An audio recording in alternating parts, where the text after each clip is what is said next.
Hi, it's Mark Coleman from Paul's Photo and the Creative Photo Academy. Welcome to day 139 of our Be Creative series. And I'm here in my dining room tonight with an inspiration. I was sitting at my desk today and I ran across a picture of me when I was a little boy. And I was thinking about my dad took that picture of me 50 years ago. And it was awesome because he took it with this camera. So this is a Rollei twin lens reflex camera. And he gave this camera to me about a year ago as a gift because that's the camera he used to take all the pictures of me when I was a boy. It's awesome to have that tool, that camera that he used. And I remember it like yesterday that he would stand there with the Rollei, click, click, click. And yes, it still works. I've run film through it. It's awesome. So I wanted to photograph that today. And I thought, what do I do to make it look special? And we're going to light paint tonight. So what is light painting? Using ordinary light sources. So here I have two flashlights, and we'll explain why in just a minute. And that's what we're going to do, is we're going to light paint this old camera. So Cheryl, go ahead and turn out the lights. So to do light painting, you have to be nearly in the dark. And I want you to come over and take a look at the scene here. You can see, all I can see is the red of focus peaking. So you have to be in manual exposure. My shutter speed is set to 30 seconds, 30 seconds.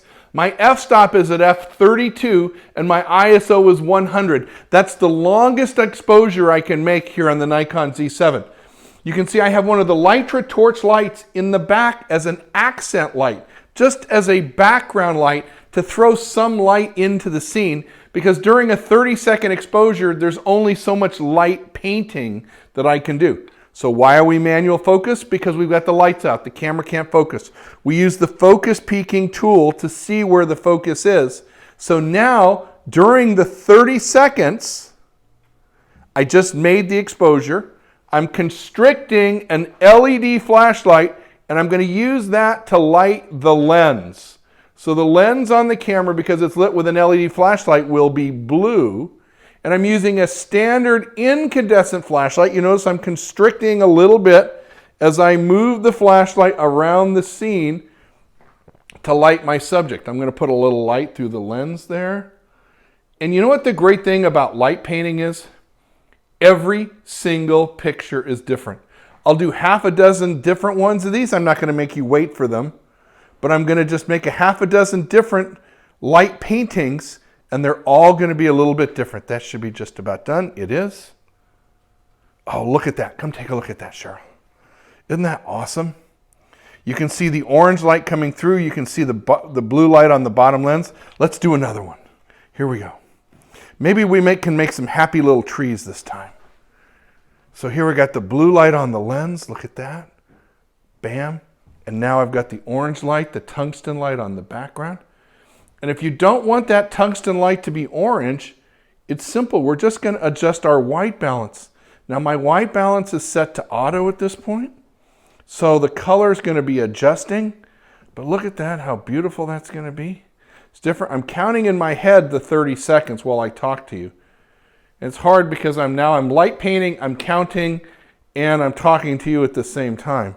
So that should be about that. Look at that. Oh my gosh. Right?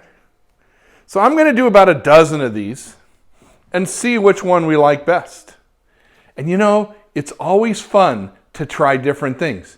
You see the tungsten light and the LED light, the different colors of the light on the scene, playing with our camera. And this is what I love about photography. No matter who you are or what you do, we can find something to photograph and share. And I want to see it at hashtag Paul's Photo, hashtag Creative Photo Academy, and hashtag We're All Together. Because in this, we're all together, gang, and I can't wait to see your pictures. Have a great day, and we'll see you tomorrow for day 140 of the Be Creative series. Wow!